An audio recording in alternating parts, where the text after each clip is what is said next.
ശബരിമലയിൽ സ്വർണ്ണക്കൊള്ള വിവാദങ്ങൾക്കിടെ ഇപ്പോൾ സ്വർണ്ണപ്പാളികൾ സ്ഥാപിക്കുന്ന നടപടികൾ തുടർന്നുകൊണ്ടിരിക്കുകയാണ്. വലതുഭാഗത്തെ പാളികളാണ് ആദ്യം സ്ഥാപിച്ചത്. ദ്വാരപാലക ശില്പത്തിനെ ആവരണം ചെയ്യുന്ന സ്വർണ്ണപ്പാളി സ്ഥാപിച്ചതിന്റെ ദൃശ്യങ്ങൾ അതിൽ നിന്നും വ്യക്തമാണ്. ഇതുമായി ബന്ധപ്പെട്ടാണ് വലിയ വിവാദം ഉടലെടുത്തത്. വലതുഭാഗത്തെ ദ്വാരപാലക ശില്പങ്ങളിൽ സ്വർണ്ണപ്പാളി പൂർണ്ണമായും സ്ഥാപിച്ചു കഴിഞ്ഞിട്ടുണ്ട്. ഇടതുഭാഗത്തെ സ്വർണ്ണപ്പാളി ഇപ്പോൾ സ്ഥാപിച്ചുകൊണ്ടിരിക്കുകയാണ്. ഇടതുവശത്തും സ്വർണ്ണപ്പാളി സ്ഥാപിച്ചുകൊണ്ടിരിക്കുകയാണ്. അതിന്റെ തത്സമയ ദൃശ്യങ്ങളാണ് പ്രേക്ഷകർ കാണുന്നത്. ഹൈക്കോടതിയുടെ നിരീക്ഷണത്തിലാണ് ഈ സ്വർണ്ണപ്പാളികൾ സ്ഥാപിക്കുന്നത് എന്നുള്ള പ്രത്യേകത കൂടിയുണ്ട്. കൂടുതൽ വിശദാംശങ്ങളുമായി MG പ്രതീഷ് ചേരുകയാണ്. പ്രതീഷ്, വലിയ വിവാദം, അതേ തുടർന്നുള്ള അന്വേഷണം, ഒടുവിൽ ഇപ്പോൾ ഉണ്ണികൃഷ്ണൻ പോറ്റി എന്നുള്ള ഇടനിലക്കാരൻ അദ്ദേഹം പിടിയിലാകുന്നു. അദ്ദേഹത്തിന്റെ അറസ്റ്റ് രേഖപ്പെടുത്തുന്നു. അതിനിടെ പൂജകൾക്കായി നട തുറക്കുന്നു. ഇപ്പോൾ സ്വർണ്ണപ്പാളി തിരികെ കൊണ്ട് പിടിപ്പിക്കുന്നതിന്റെ തത്സമയ ദൃശ്യങ്ങളാണ് നമ്മൾ പ്രേക്ഷകരിലേക്ക് എത്തിച്ചുകൊണ്ടിരിക്കുന്നത്. അങ്ങനെ വലിയ വിവാദങ്ങൾക്കൊടുവിലാണ് നിറയെ ഭക്തജനങ്ങളും ഇതിന് സാക്ഷിയാകാൻ അവിടെ എത്തിയിട്ടുണ്ട്. സ്വർണ്ണപ്പാളികൾ ഇപ്പോൾ പൂർണ്ണാർത്ഥത്തിൽ സ്ഥാപിച്ചു കഴിഞ്ഞിരിക്കുന്നു അല്ലേ?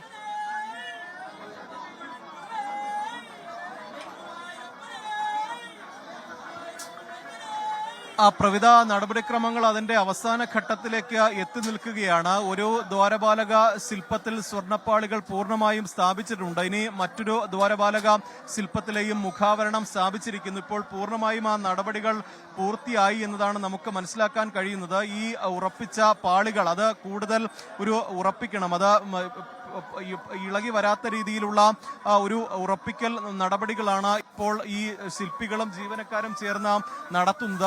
14 പാളികൾ അറ്റകുറ്റപ്പണിക്കായി കൊണ്ടുപോയ 14 പാളികളാണ് തിരികെ എത്തിച്ച ഇപ്പോൾ ശ്രീകോവിലിന് മുന്നിൽ പുനഃസ്ഥാപിച്ചിട്ടുള്ളത്.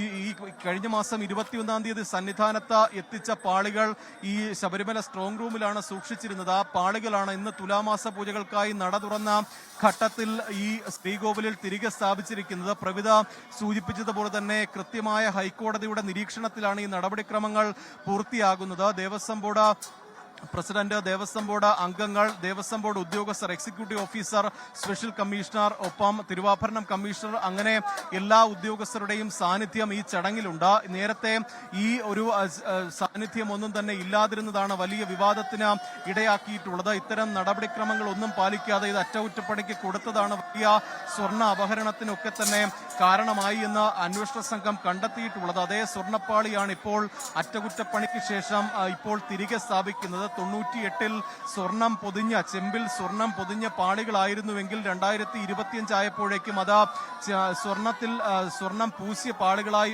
മാറി. 2019-ലാണ് ആദ്യമായി ഈ ദ്വാരപാലക ശില്പങ്ങളിലെ സ്വർണ്ണപ്പാളികൾ അറ്റകുറ്റപ്പണിക്ക് കൊണ്ടുപോകുന്നത്. അന്ന് ഉണ്ണികൃഷ്ണൻ പോറ്റിയുടെ കയ്യിൽ എല്ലാ മാനദണ്ഡങ്ങളും കാറ്റിൽ പറത്തിക്കൊണ്ട് ഇത് കൊടുത്തുവിടുകയായിരുന്നു.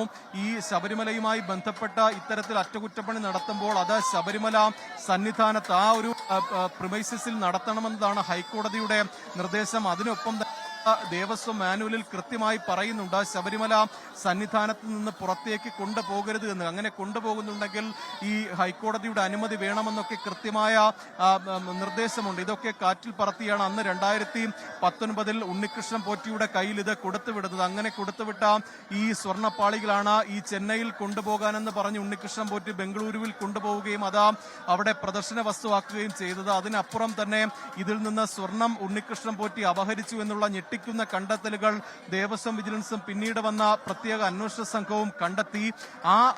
അതിനുശേഷം ഇത് 2025 ആയപ്പോഴേക്കും അതേ സ്വർണ്ണപ്പാളികൾക്ക് വീണ്ടും അറ്റകുറ്റപ്പണി നടത്തേണ്ടതായി വന്നു. അതിന്റെ ശോഭ മങ്ങിയെന്ന് പറഞ്ഞു. അതിന് കാരണമായി ദേവസ്വം ബോർഡ് പറഞ്ഞത് ഈ ഭക്തർ ഈ വഴിപാട് അർപ്പിക്കുമ്പോൾ, അതായത് ഈ കാണിക്കയായി നാണയത്തുട്ടുകൾ എറിയുമ്പോൾ അത് ഈ സ്വർണ്ണപ്പാളികളിൽ പതിച്ച് കേടുപാട് സംഭവിച്ചു, ഈ ചെമ്പ് തെളിഞ്ഞു എന്നുള്ള കാരണങ്ങളാണ് പറഞ്ഞത്. അങ്ങനെ 2025-ലും ഇത് ഉണ്ണികൃഷ്ണൻ പോറ്റിയുടെ കയ്യിൽ കൊടുത്തുവിടാൻ തീരുമാനിച്ചു. പക്ഷേ ഈ 2019-ന് സമാനമായി ഒറ്റയ്ക്ക് കൊടുത്തുവിട്ടില്ല. മറ്റ് ദേവസ്വം ബോർഡ് ഉദ്യോഗസ്ഥരും മറ്റ് ദേവസ്വം വിജിലൻസ് ഉൾപ്പെടെയുള്ള ഉദ്യോഗസ്ഥരുടെ അനുഗമത്തോടു കൂടിയാണ് ഈ ഉണ്ണികൃഷ്ണൻ പോറ്റി ഇത് അറ്റകുറ്റപ്പണിക്കായി കൊണ്ടുപോയത്. അല്ലെങ്കിൽ 2019-ന് സമാനമായ തട്ടിപ്പ് 2025-ലും നടന്നേനെ. എന്തായാലും ഇതുമായി ബന്ധപ്പെട്ടുള്ള നിയമ നടപടികൾ, കോടതി വ്യവഹാരങ്ങളൊക്കെ തന്നെ ഒരു വശത്ത് നടക്കുമ്പോഴാണ് സ്വർണ്ണപ്പാളികൾ ശബരിമല ശബരിമലയിൽ തിരികെ സ്ഥാപിക്കുന്നത്. ആ നടപടിക്രമങ്ങൾ ഏകദേശം ഒരു 99% പൂർത്തിയായിട്ടുണ്ട്. ഇനി കൃത്യമായി അതിന്റെ അളവുകൾ പരിശോധിച്ച് അത് കൃത്യമായി ഉറപ്പിച്ചിട്ടുണ്ടോ എന്നതാണ് ഈ ശില്പികളും ദേവസ്വം ജീവനക്കാരും പരിശോധിക്കുന്നത്. അതിനുശേഷം ഈ ശുദ്ധക്രിയകൾ നടക്കും. ക്ഷേത്രതന്ത്രിയുടെയും മേൽശാന്തിയുടെയും നേതൃത്വത്തിലായിരിക്കും നടക്കുക. ഈ 6:30 ദീപാരാധനയാണ്. അതിനു മുമ്പ് തന്നെ ഈ നടപടിക്രമങ്ങൾ പൂർത്തിയാക്കാനായിരുന്നു തീരുമാനം. അതിനനുസരിച്ചാണ് ഇപ്പോൾ ഈ നടപടിക്രമങ്ങൾ ഏകദേശം പൂർണ്ണമായും പൂർത്തിയായ ഒരു നിലയാണ് ഉള്ളത്. മറ്റ് ദേവസ്വം ബോർഡ് പ്രസിഡന്റും മറ്റ് ഉദ്യോഗസ്ഥരും അംഗങ്ങളും ഒക്കെ തന്നെ അതിന് സമീപമായി ഉണ്ട്. എല്ലാവരുടെയും കൃത്യമായ നിരീക്ഷണത്തിൽ ഈ സ്വർണ്ണപ്പാളികൾ ഇപ്പോൾ തിരികെ സ്ഥാപിച്ചിരിക്കുന്നു. ഈ ദേവസ്വം സ്ട്രോങ് റൂമിൽ ഉണ്ടായിരുന്ന സ്വർണ്ണപ്പാളികൾ കഴിഞ്ഞ ദിവസങ്ങളിൽ പ്രത്യേക അന്വേഷണ സംഘം പരിശോധന നടത്തിയിരുന്നു. ഈ തിരികെ എത്തിച്ചത് യഥാർത്ഥ സ്വർണ്ണപ്പാളി തന്നെയാണോ എന്നത് ഉൾപ്പെടെയുള്ള വലിയ സംശയങ്ങൾ അന്വേഷണ സംഘത്തിനുണ്ടായിരുന്നു. കഴിഞ്ഞ ദിവസങ്ങൾ നടത്തിയ പരിശോധനയിൽ ഇത് ഉറപ്പിക്കുകയും ചെയ്തു എന്നതാണ് നമുക്ക് മനസ്സിലാക്കാൻ കഴിയുന്നത്. കാരണം ഒരു ശാസ്ത്രീയ പരിശോധന നടത്തിയെങ്കിൽ മാത്രമേ 2019 സ്വർണ്ണപ്പാളികൾ, അന്ന് കൊണ്ടുപോയ സ്വർണ്ണപ്പാളികൾ തന്നെയാണോ തിരികെ എത്തിച്ചത് എന്നതിന് കൃത്യമായ ഒരു സ്ഥിരീകരണം വരൂ. അത്തരത്തിലൊരു പരിശോധനയും ഒക്കെ തന്നെ ഒരു വശത്ത് നടക്കുന്നുണ്ട്. എന്തായാലും തുലാമാസ പൂജകൾക്കായി നട തുറക്കുന്ന ഘട്ടത്തിൽ തന്നെ സ്വർണ്ണപ്പാളികൾ തിരികെ സ്ഥാപിക്കുന്നു. ഈ വലിയ തീർത്ഥാടന തിരക്ക് ശബരിമലയിൽ അനുഭവപ്പെടുന്നുണ്ട്. ഈ വിവാദങ്ങളൊന്നും തന്നെ തുലാമാസ പൂജകൾക്കായി നട തുറക്കുന്ന ഘട്ടത്തിൽ ശബരിമലയെ ബാധിച്ചിട്ടില്ല.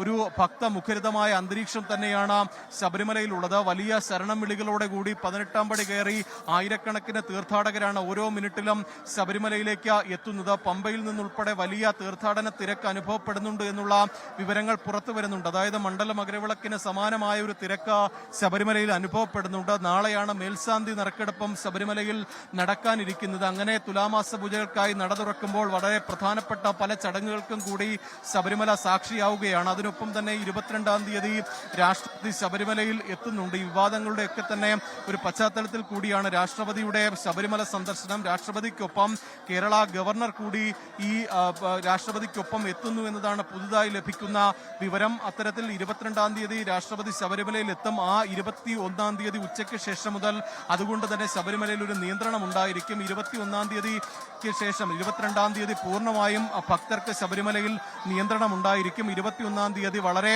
പരിമിതമായ ഭക്തർക്ക് മാത്രമായിരിക്കും ശബരിമലയിൽ ദർശനം അനുവദിക്കുക. എന്തായാലും തുലാമാസ പൂജകൾക്കായി ശബരിമല നട തുറക്കുമ്പോൾ വലിയ തീർത്ഥാടന തിരക്ക് ശബരിമലയിൽ അനുഭവപ്പെടുന്നുണ്ട്. പ്രവിധ, ലോകത്തെവിടെയായാലും ഏത് സമയത്തും 24 വാർത്തകളും ഓഗ്മെന്റഡ് റിയാലിറ്റി പാക്കേജുകളും എക്സ്പ്ലെയിനറുകളും വിശദമായി കാണാൻ ഞങ്ങളുടെ യൂട്യൂബ് ചാനൽ നിങ്ങൾക്ക് സബ്സ്ക്രൈബ് ചെയ്യാം.